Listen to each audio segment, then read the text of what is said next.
കലയോടും കലാപ്രവർത്തകരോടും ഒക്കെയും ഇന്ത്യക്ക് വളരെ അവരെയൊക്കെ ചേർത്ത് നിർത്തുന്ന ഒരു സമീപനമാണ്. ആ ഒരു രംഗത്തെ പുഷ്ടിപ്പെടുത്താൻ വേണ്ടുന്നതൊക്കെ നമ്മുടെ രാജ്യം ചെയ്യുകയും ഒക്കെ ചെയ്യുന്നുണ്ട്. പക്ഷേ ഇപ്പോൾ വരുന്ന ഒരു വാർത്ത എന്ന് പറയുന്നത് ആഗോളതലത്തിൽ ഈ കലാവിപണി എന്ന് പറയുന്നത് വലിയ രീതിയിൽ തകർച്ച നേരിട്ട് കൊണ്ടിരിക്കുന്നു എന്നുള്ളതാണ്. പക്ഷേ അവിടെയും നമ്മൾ പിടിച്ചു നിൽക്കുകയാണ്, അവിടെയും നമ്മൾ മുന്നിൽ തന്നെയാണ് എന്നുള്ളതാണ് ഈ റിപ്പോർട്ടിൽ വ്യക്തമാക്കുന്നത്. അതായത് സാമ്രാജ്യത്വ ശക്തി എന്നൊക്കെ നിരന്തരം അവകാശപ്പെടുന്ന അമേരിക്ക പോലും ഇതിനെയൊന്നും പുഷ്ടിപ്പെടുത്താൻ കഴിയാതെ താഴെ വീണു പോയിരിക്കുന്നു എന്നുള്ളതാണ്. അപ്പോൾ ഇതിന് കാരണമായിട്ട് പറയുന്നതും അതായത് നമ്മൾ അതിൽ മുന്നിട്ട് നിൽക്കുന്നതിന് കാരണം എന്ന് പറയുന്നതും നമ്മുടെ സാമ്പത്തിക വളർച്ച തന്നെയാണ് എന്ന് പറയുന്നു. എന്താണ് ഇതിൽ നിന്ന് മനസ്സിലാക്കുക? ഇതിൽ ആദ്യം മനസ്സിലാക്കേണ്ട കാര്യം, ഒരു നാടിൻ്റെ പുരോഗതി ഭരണകൂടം നടത്തുന്ന പുരോഗതിയുണ്ട്, ജനങ്ങൾ സ്വമേധയാ കൈവരിക്കുന്ന പുരോഗതിയുണ്ട്. കലാപരമായ പുരോഗതി, കലയുടെ നിർവചനം തന്നെ ആത്മാവിഷ്കാരം എന്നാണ്. ഓരോ വ്യക്തിയും അവനവൻ്റെ ഉള്ളിലുള്ള വിചാരങ്ങൾ, ചോദനകൾ, അതിന് നിറവും വർണ്ണവും അക്ഷരങ്ങളും ഒക്കെ കൊടുക്കുമ്പോഴാണ്, ഭാവവും ഒക്കെ കൊടുക്കുമ്പോഴാണല്ലോ കലാരൂപം ഉണ്ടാകുന്നത്. സാഹിത്യം അങ്ങനെയാണ് ഉണ്ടാകുന്നത്, സംഗീതം അങ്ങനെയാണ്, നൃത്തം അങ്ങനെയാണ്, ചിത്രകല അങ്ങനെയാണ്, നാടകം അങ്ങനെയാണ്, സിനിമ അങ്ങനെയാണ്. അതുകൊണ്ട് ഒരു ജനതയുടെ മനസ്സ് വായിക്കണമെങ്കിൽ നമ്മൾ വായിക്കേണ്ടത് ഭരണകൂടത്തിൻ്റെ ലഘുലേഖകളല്ല, ഗവൺമെൻറ്റിൻ്റെ പരസ്യങ്ങളുമല്ല. ഒരു ജനത എങ്ങനെ ചിന്തിക്കുന്നു എന്നറിയാൻ നമ്മൾ അറിയേണ്ടത് ആ നാട്ടിലെ കലാപ്രവർത്തനങ്ങളാണ്. നാടകം എന്ന വാക്കിൻ്റെ അർത്ഥം അറിയാവോ? നാടകം എന്ന വാക്കിൻ്റെ അർത്ഥം നാടിൻ്റെ അകം എന്നാണ്. പണ്ട് ബുദ്ധിമാന്മാരായ ചക്രവർത്തിമാർ, നമ്മുടെ നാട് ഭരിച്ച ബുദ്ധിമാന്മാരായ ചക്രവർത്തിമാർ എല്ലാ ദിവസവും വൈകുന്നേരം നാട്ടിൻ്റെ നാനാഭാഗങ്ങളിൽ നിന്ന് കലാകാരന്മാരെ വിളിച്ചു വരുത്തിയിട്ട് കൊട്ടാരത്തിൽ നാടകം അവതരിപ്പിക്കും. അതാണ് പഴയ വിദൂഷകന്മാരൊക്കെ. അപ്പോൾ എന്താണെന്ന് വെച്ചാൽ അവർക്കുള്ള ഉള്ളിലെ വിഷമങ്ങൾ മഹാരാജാവിനോട് നേരിട്ട് പറഞ്ഞില്ലെങ്കിൽ നാടകത്തിൽ പറയും. ബുദ്ധിയുള്ള രാജാക്കന്മാരും രാജാക്കന്മാരുടെ മന്ത്രിമാരും അത് വായിച്ചെടുക്കും. എന്നിട്ട് ഈ ജനങ്ങളുടെ യഥാർത്ഥ വേദന എന്താണ് എന്ന് അവർ മനസ്സിലാക്കും. അതാണ് കലാപ്രവർത്തനത്തിൻ്റെ മെച്ചം. അതുകൊണ്ട് നമ്മുടെ നാടിനെക്കുറിച്ച് നമ്മുടെ ഒരു ധാരണ, ഇപ്പോൾ നരേന്ദ്രമോദി കഴിഞ്ഞ 11 കൊല്ലമായിട്ട് ഭരിക്കുന്നു. അപ്പോൾ നമുക്കുണ്ടായ പുരോഗതിയെക്കുറിച്ച് നമ്മൾ വിലയിരുത്തുമ്പോൾ നമ്മുടെ ഗവൺമെൻറ് എന്തൊക്കെ ചെയ്തു, നമ്മുടെ ഗവൺമെൻറ്റിൻ്റെ നേട്ടങ്ങൾ കൊണ്ട് നമ്മുടെ വിദേശകാര്യ ബന്ധങ്ങളിൽ എന്തുമാത്രം മാറ്റം ഉണ്ടായി, ലോകത്തിലെ ഏതെല്ലാം രാജ്യങ്ങൾക്ക് നമുക്ക് സ്വീകാര്യത കിട്ടി, ലോകത്ത് വ്യാപാര രംഗത്ത് നമ്മൾ എങ്ങനെ വളർന്നു, നമ്മുടെ ബിസിനസ് രംഗത്ത്, വാണിജ്യ രംഗത്ത് നമ്മൾ എന്തുമാത്രം വളർന്നു, ഈ നമ്മുടെ ആഗോള സാമ്പത്തിക രംഗത്ത് നമ്മുടെ പുരോഗതി, നമ്മുടെ GDP-യിലുണ്ടായ വളർച്ച എത്രയാണ്, ഇങ്ങനെയുള്ള നമ്മുടെ ബജറ്റ് അലോക്കേഷൻ എത്രയാണ്, ഏതൊക്കെ സെക്ടറിലേക്കാണ് നമ്മുടെ പണം നമ്മൾ കൂടുതൽ ചിലവഴിക്കുന്നത്, ഏതൊക്കെ മേഖലയിലാണ് ഊന്നുന്നത്, ഇതൊക്കെയാണ് നമ്മുടെ പുരോഗതി. അങ്ങനെ വരുമ്പോൾ നരേന്ദ്രമോദി ഭരിക്കുന്ന കാലത്ത് ഇന്ത്യയുടെ വളർച്ചയുടെ കണക്കെടുക്കുമ്പോൾ തീർച്ചയായിട്ടും അതിൻ്റെ ഇൻഡെക്സ് വളരെ വലുതാണ്, നമ്മൾ വളരെ വിശാലമായിട്ട് നമ്മൾ ചർച്ച ചെയ്യാറുള്ളതുമാണ്. പക്ഷേ സാധാരണഗതിയിൽ ചർച്ച ചെയ്യാറില്ലാത്ത ഒന്നാണ് ജനങ്ങളുടെ മനോവ്യാപാരങ്ങൾ എന്തുമാത്രം വളർന്നിരിക്കുന്നു. അതിൻ്റെ ഏറ്റവും വലിയ തെളിവാണ്. എനിക്ക് തോന്നുന്നു സാധാരണ നമ്മൾ രാജ്യത്തിൻ്റെ പുരോഗതിയെക്കുറിച്ച് പറയുന്നതിനേക്കാളും പ്രാധാന്യമുള്ള വിഷയമാണ് കലാരംഗത്തുണ്ടായ പുരോഗതി. അതിനെക്കുറിച്ച് ഒരു കണക്കെടുപ്പ് വന്നു എന്ന് പറഞ്ഞാൽ എനിക്ക് തോന്നുന്നു ഈ ആർട്സി എന്ന് പറഞ്ഞൊരു മൂവ്മെൻ്റ് ഉണ്ട്.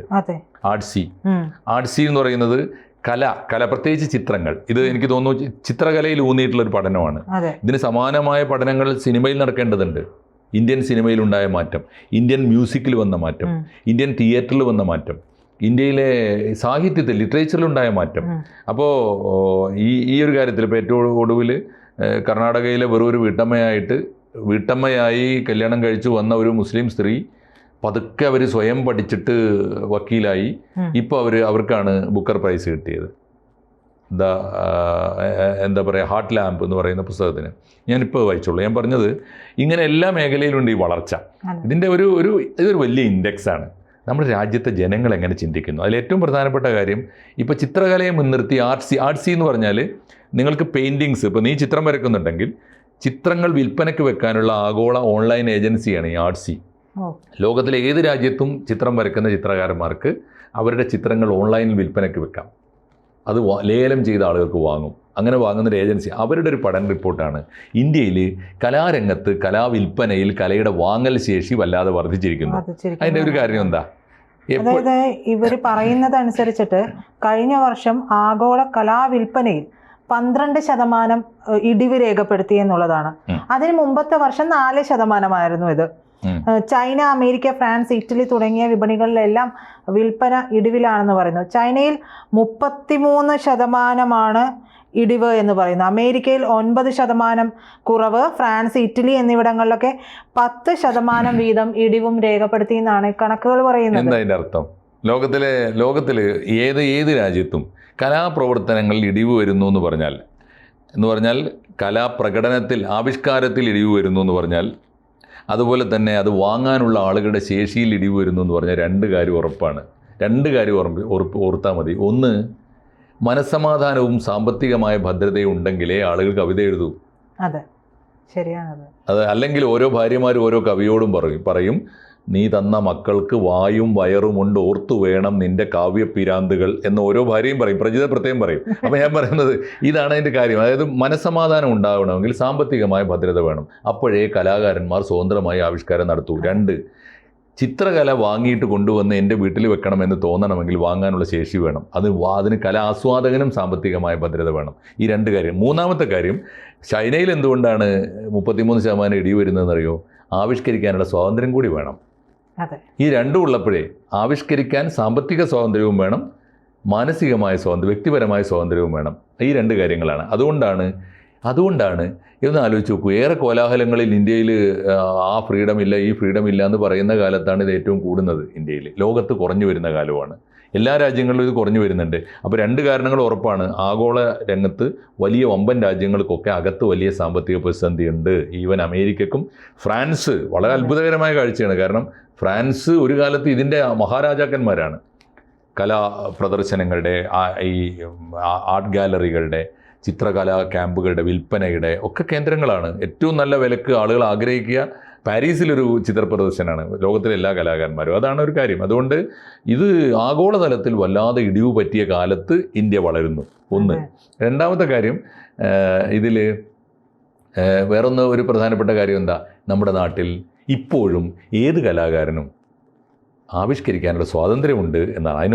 ഒരു ഒന്നും പറ്റിയിട്ടില്ല എന്നുള്ള നമ്മുടെ അർബൻ നക്സലൈറ്റുകൾ ആ സ്വാതന്ത്ര്യമില്ല, ഈ സ്വാതന്ത്ര്യമില്ല എന്നൊക്കെ പറഞ്ഞാലും യാതൊരു കുറവും പറ്റിയിട്ടില്ല. ഇനി ഈ ലിസ്റ്റ് ഒന്ന് എടുത്ത് നോക്കൂ.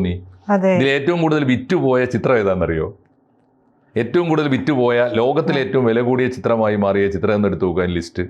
അതിന്റെ റെക്കോർഡുകൾ ഇങ്ങനെയാണ് മാഷെ.